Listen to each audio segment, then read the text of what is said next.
Bonsoir. On se retrouve avec un nouveau sur la chaîne, Payou. Bonjour, je suis Payou votre animateur et votre maître du jeu sur la chaîne de Bric-à-Brac. ASMR. Alors qu'est-ce qu'un maître du jeu? Alors du coup je suis maître du jeu parce que aujourd'hui nous allons faire un jeu de rôle papier JDR. ou un jeu de rôle sur table. Donc concrètement nous allons jouer à Maverick, donc qui est mon univers de jeu de rôle. Oui, puisque tu as créé ton univers. Exactement. Et depuis combien de temps il existe? Alors l'univers en soi existe depuis 11 ans environ. Mais j'ai commencé à y jouer il y a en 2016, donc ça va faire bientôt 5 ans. Plus de 5 ans que j'y joue. Donc du coup le jeu a bien évolué. Mais là nous allons jouer à une version extrêmement simplifiée de Maverick parce que c'est bien plus complexe qu'il n'y paraît. Puisque normalement un JDR ça se joue à plusieurs joueurs. Alors pas forcément. Ça peut se jouer juste un maître du jeu et un joueur. Pas comme l'on fait actuellement. Et même un jeu de rôle peut jouer tout seul. Il existe des livres que l'on appelle le livre dont vous êtes le héros. T'as déjà entendu parler? Oui. C'est un jeu de rôle où t'es tout seul. D'accord. En fait c'est le livre le maître du jeu. D'accord, je savais pas. Maintenant tu le sais. Et donc aujourd'hui nous allons suivre les aventures de Drac. Drac. C'est mon personnage. Il a créé un personnage. Non, tu as créé un personnage, ça c'est ta fiche de perso. Tu m'as imposé du coup des chiffres. Donc est-ce qu'on peut expliquer un petit peu rapidement? Oh, c'est très simple, donc tu as ton prénom, tu as les points de santé, les points de mana, chakra, mana. Point de santé tout simplement, ça correspond à sa vie. Donc s'il tombe à 0, il est dans le coma, mais vu qu'il est un peu tout seul, s'il tombe à 0, il meurt. D'accord. Ensuite, on peut réanimer les joueurs du coup. Normalement oui, mais vu que tu es tout seul, on considère que si tu tombes à 0, personne ne sera à la portée. D'accord. Donc personne. J'ai 15 de santé, 15 de chakra, Exactement. une force de 40, perception de 60, etc. J'ai en ma possession une lance fine. Donc c'est une arme, donc une lance plutôt légère, qui te permettra d'utiliser plus ton agilité que ta force pour l'utiliser. Ce qui tombe bien justement, quand tu es plus fort, tu es plus agile que fort finalement. Oui, et en plus la portée, oui, c'est une portée proche. Et un arc long. Un arc parfait pour dézinguer des ennemis à distance, tout en restant en sécurité. Et tu as aussi un inventaire avec quelques menus objets qui peuvent te servir. Alors, déjà, avant l'inventaire, j'ai une armure de cuir qui protège moins 2, ça veut dire quoi? Alors en gros c'est simple, quand tu prendras un dégât, on ajoutera moins 2. Donc si je te fais 6 points de dégâts, imaginons. 4. Exactement, t'as tout compris. Alors dans mon inventaire, j'ai une corde, 5 cordes. Alors, pas 5 cordes, 5 mètres de corde. C'est 5 mètres de corde, d'accord. Voilà, plutôt comme ça. Une torche et une potion de soin. Oui, puisque si jamais j'ai besoin d'aller dans un endroit plus profond, il me faudrait par exemple 2 mètres de corde au lieu d'une. Par exemple. D'accord. Ou alors la potion de soin peut servir dans le cas où tu es en danger. Car oui, dans un jeu de rôle, ce qui est beau, c'est que nous allons utiliser les dés. Des dés, oui. Peux-tu nous expliquer un petit peu les différents types de dés? Actuellement donc, c'est vrai qu'on peut les voir par ici. Oui. Donc nous avons un dé de 4, donc 4 faces. 4 faces. Qui ressemble à une pyramide. Ouais. Ensuite, alors en l'occurrence on s'en servira pas. D'accord. On s'en sert très rarement. Ça dépend. Parfois tu as des armes qui peuvent faire très peu de dégâts, donc tu utilises que le D4. Mais là en l'occurrence c'est pas le cas. D'accord. Ensuite dans l'ordre nous avons un dé que tout le monde connaît. Ouais. Le dé cubique, donc qui est le dé de 6 à 6 faces. Exactement. Ok. Donc celui-là qui sera peut-être utile. Ensuite nous avons un dé en losange, le dé de 8. D'accord. Ensuite le D10. Le D10 qui est juste ici, qui a 10 faces. Qui est le plus utilisé. Un des plus utilisés notamment. Ensuite nous avons le dé 12. 12 faces qui est un peu moins utilisé. D'accord. Le fameux dé 20. Le D20 à 20 faces qui est sûrement l'un des dés les plus utilisés dans le jeu de rôle. D'accord. Parce que énormément de jeux de rôle utilisent le dé 20 pour toutes les actions. D'accord. En l'occurrence, comme tu le sais, comme tu le sais, et comme vous allez le savoir, dans mon jeu de rôle, tout ce qui est action, c'est le dé 100, donc les 2 dés de 10. D'accord. Enfin, dés 10 et dés de 100 plus précisément. D'accord. Beaucoup de jeux comme Donjons et Dragons par exemple, si vous connaissez, ou même Warhammer, si vous connaissez les noms, utilisent le dé 20. D'accord. Voilà. Eh bien. Et dernier dé, un autre des 10, mais cette fois qui indique les dizaines. Parce que les deux là fonctionnent ensemble. C'est pour du coup avoir un chiffre entre 0 et 100. Vous avez les dizaines et l'unité. Entre 1 et 100. Le 0 n'existe pas. D'accord. Et bien, juste avant de commencer, donc mon personnage s'appelle Drac. Il peut manier le feu. C'est bien ça. Exactement, tu es né avec la magie du feu. Ouais. Du coup, tu peux soit la manipuler, que ce soit magique, que ce soit un feu magique ou un feu naturel même. D'accord. Ou alors même le créer. Mais créer un sort ou une magie. Donc, demande qui est du feu. Et ça demande. Par exemple, ça demande du chakra. D'accord. D'où ta barre de chakra, qui est de 15. D'accord. Note simplement ça. Plus ton sort va être gros, va demander une complexité, plus ça va te demander de chakra. D'accord. Voire, si tu me demandes un sort très puissant et très complexe, je peux te demander tout ton chakra. D'accord. Voire plus. Et il est de quelle espèce du coup? C'est quoi le nom déjà? C'est un kitsune. Un kitsune. Donc, pour expliquer, dans mon univers, il y a une vingtaine de races différentes. Toi, tu as choisi les kitsunes qui sont des demi-renards. Donc, vous prenez un humain. Et vous lui attribuez des caractéristiques de renard. C'est ça, exactement. Et non l'inverse. Genre, vous prenez un renard et vous le faites comporter comme un humain. Non, moi, c'est l'inverse. C'est, vous prenez un humain, vous lui mettez les oreilles de renard, la queue de renard, la fourrure, les griffes. Et je suis bon. Ouais, j'ai fait. D'accord. Et les moustaches? Ils ont des moustaches, les renards. Ah, bon, bah, ok, accordé. Me semble. Eh bien. Mais sinon, tête humaine. Ouais. Eh bien, alors, cela dit, j'ai une précision parce que ça peut peut-être t'aider. En tant que kitsune, tu peux te transformer en full renard. D'accord. En l'animal. D'accord. Donc.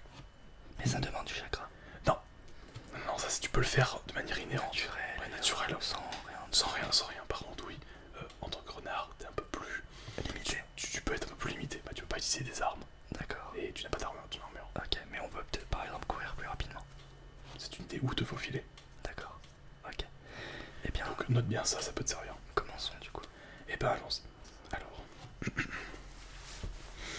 J'ai aussi un petit carnet. Toujours utile. Alors. Et le crayon. Drac, toi kitsune de feu, tu es en proie à des rêves récurrents. D'accord. Toujours le même rêve. Le même rêve, encore et toujours. Et il se décompose ainsi. Tu es dans un espèce de chemin sinueux. Un chemin comme si tu marchais dans le brouillard. Dans quelque chose de fantomatique. Tu situes. Je vois. Tu marches quelques mètres pour au final découvrir une silhouette fantomatique dont tu n'aperçois que les yeux uniformément rouges et il te parle avec quelques mots et il te dit toujours la même chose. Il te dit: tu dois te rendre sur le sommet du mont Chauve. Après, c'est un peu brouillé. Tu entends empêcher. C'est encore brouillé. Et tu finis par entendre anéantir tous. Et à partir toujours de ce moment-là, le moment où tu as envie de parler et de communiquer, tu es renvoyé. Ce qui fait que ton rêve s'arrête et ton sommeil se stoppe. D'accord. Des fois, tu te réveilles en pleine nuit, donc tu te rendors. Tu ne refais jamais ce rêve. Tu le fais qu'une fois par nuit. Tu le fais une fois par nuit, toujours en premier. Mais après, non, tu le refais plus. D'accord? D'accord. Donc, suite à ça, tu t'es dit, ça suffit, j'ai besoin d'en savoir plus. Donc, tu t'es décidé d'entreprendre un voyage en direction de ce mont Chauve, dans l'espoir de trouver des réponses. Chauve, comme si j'avais rien sur le caillou. Et justement, le mont Chauve n'a pas ce nom pour rien. Tu comprendras. Ton village s'appelle le hameau des Kitsune, qui est globalement l'endroit où la grosse majorité de la race Kitsune habite. D'accord. Donc il y a à peu près 4000 têtes dans le village. D'accord. Ce qui est énorme. Hein. Oui, ce qui est beaucoup. Ce qui est beaucoup. Ah oui, j'ai oublié de préciser, nous sommes dans un univers médiéval fantastique. J'ai oublié de le préciser. Juste avant qu'on continue, tu as Absolument, tous les samedis soirs à 20h. tous les samedis soirs sur ta chaîne, et vous pouvez retrouver du coup les rediffusions sur ta chaîne YouTube. Et ouais, c'est ça qui est pratique avec Maverick, c'est que même si vous pouvez pas être là le samedi soir, vous pouvez venir voir la chaîne YouTube, lien en description. Voilà. Et aussi, petite pub aussi, t'as aussi fait des JDR, des ASMR JDR chez AS. J'en ai fait et je vais continuer. Et oui, sur AS Minotaur, toujours lien en description. Voilà. Du coup, continuons. Donc du coup, tu es parti en direction du Mont Chauve. Suite à des jours de voyage, tu finis par arriver devant ce Mont Chauve. Une gigantesque... Alors, contrairement à son nom, Mont, ce n'est pas une colline. On se rapproche plus de la montagne. Donc tu es devant cette montagne, au pied au final. Qu'est-ce que tu fais? Qu'est-ce que tu fais? Donc à partir de là, tu es libre de tes mouvements. Tu peux me poser des questions. Je te répondrai ou non. J'observe aux alentours. Aux alentours, plus précis. Je regarde en amont. Je regarde un petit peu, pas au sommet, mais enfin, Oui, je vois. mon environnement Très bien, face alors. au sommet. Nous allons faire le premier test de cette série. Donc, un jet de perception. Donc, il faut que tu prennes Un dessin. Exactement. Oui, c'est cela, c'est bon. Alors perception, c'est soit moi j'ai 60, c'est-à-dire qu'il faut que je fasse 60 au moins pour réussir. Si vous préférez, il a 60% de chance de réussir. Voilà, c'est ça. S'il fait au-dessus, c'est raté. S'il fait en dessous ou égal, c'est réussi. Et nous avons un 99. Aïe aïe aïe. Ça, c'est un échec Ceci est un critique. échec critique. Le premier test, tu commences très mal. Ouah, c'est quelque chose. Tu commences très très mal. Donc, ce qui va se passer, je m'explique. Donc du coup, tu observes un petit peu la zone pour te rendre compte que il y a quelque chose qui t'a jeté une pierre. Tu ne sais pas ce que c'est. Une pierre. Tu as reçu une pierre en plein sur la tête. Je perds de la santé. Et oui, tu vas en perdre combien? Eh bien, je vais jeter le dé de 4 et nous allons voir. Ah ouais, c'est hardcore. Direct. Mais heureusement, tu as ton armure qui est complète. Donc du coup, tu prends rien. D'accord. Donc je prends rien. Ouais, tu prends rien parce que moins 1, moins 2 ça fait moins 1. Donc c'est bon, rien. D'accord. Est-ce que mon armure peut s'abîmer? Oui, mais bon, c'est qu'un caillou. D'accord. C'est bon. Mais c'est vrai que si tu prenais un coup bien plus violent, là j'aurais dit ton armure est abîmée. Donc malheureusement, tu n'auras pas plus d'informations par rapport à ça. Je te laisse continuer. Qu'est-ce que tu fais d'autre? En sachant que tu ne peux pas me demander la même chose. Je finis d'écrire. Mais je t'en prie.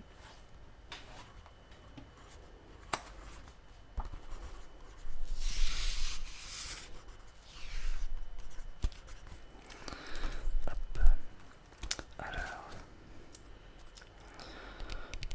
Donc, je reçois un caillou. J'essaie, bah là cette fois-ci, j'observe d'où vient le caillou et j'essaye de comprendre. Je vais dans la direction, je marche dans la direction du caillou qui m'a été Alors, lancé. je vais te donner une information. Elle peut être vraie, comme elle peut être fausse. D'accord. En fait, je te donne l'information, mais je ne te dis pas si elle est vraie ou si elle est fausse. C'est à toi de voir. Ok. Là, ça, tu vois, c'est un peu comme le poker. Le caillou venait de la gauche. Imagine, c'est comme si tu avais la montagne. D'accord. Et que t'étais, regarde, t'as la montagne là, et que t'étais là. Donc ça venait de là, à gauche. Eh bien, je me dirige à gauche. Ok, très bien. Donc du coup, tu commences à te diriger vers la gauche. Ouais. Là où ton instinct te dit d'aller. Au bout de plusieurs minutes, de marche, tu finis par trouver une entrée. Une entrée. Mais quelle est cette entrée? Une entrée en pierre. Alors, une entrée. t'aurais pu croire à, comme une grotte naturelle. D'accord. Une entrée comme une grotte naturelle, mais pas du tout. C'est beaucoup plus carré, beaucoup plus rectangulaire. Ça ressemble à une porte, mais une gigantesque porte.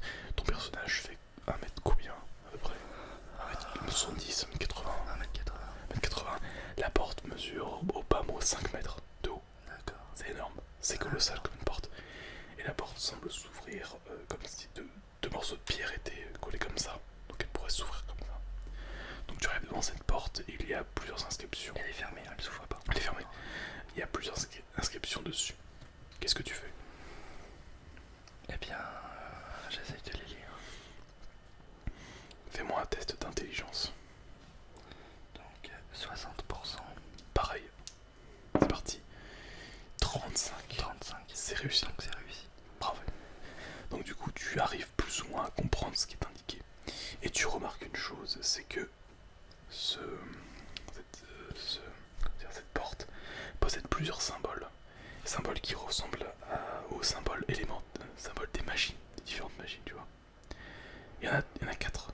Tu as le feu, la lumière, la glace et l'ombre. Et tu sens le symbole du feu comme s'il t'appelait. Est-ce que tu te laisses tenter à t'approcher, voire à poser ta main dessus, ou alors tu prends tes distances? Je prends mes distances et je continue à aller. Je reste fixé sur mon objectif. Donc le mont chauve. C'est toujours le mont chauve actuellement. Oui. Tu détournes. Ouais, je détourne et je reviens sur ma trajectoire. Très bien, donc tu continues à aller à gauche, du coup. Non, Tu fais demi-tour. je reviens sur mes pas. Ah, tu fais demi-tour et Et tu vas à je droite. continue. Tu vas à droite. Non, je remonte après. C'est-à-dire que j'avais tourné à gauche. Oui, Et bah, t'étais devant, t'étais tourné à gauche. Voilà, et bah, je reviens et je continue devant. Non, il n'y avait pas de chemin devant. Ah, il y avait pas de C'était chemin. gauche ou droite? Ah, gauche ou droite. Bah, du coup, je continue le chemin après l'entrée. Très bien, tu marches quelques minutes pour au final tomber sur une crevasse. D'accord. Bon, trop grand pour pouvoir sauter. Bien sûr. Du coup, bah, je reviens et je suis quand même intrigué par cette entrée. Très bien, donc tu sens toujours le symbole du feu qui semble t'appeler, mais ce n'est pas irrésistible. Ouais. C'est pas quelque chose d'irrésistible. Je veux savoir ce que c'est. Alors qu'est-ce que tu fais? Comment tu t'y prends?